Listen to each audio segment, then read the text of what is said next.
what is the result of this talk of neutralization on the military and political situation in South Vietnam?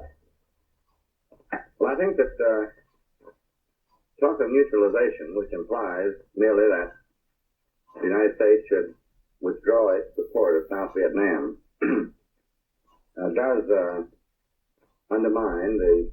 tend to undermine the morale of the South Vietnamese people. Now, we're not going to withdraw that support.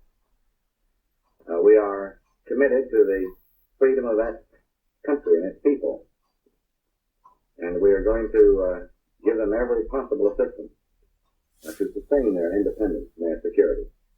The discussion of neutralization has injected a certain confusion on points that should be very simple. If the North leaves Laos, South Vietnam alone, there can be peace in that area, and these countries need not be formally aligned with anyone, any side. But until the North leaves Southeast Asia alone, we're going to support the independence and the security of the countries of Southeast Asia.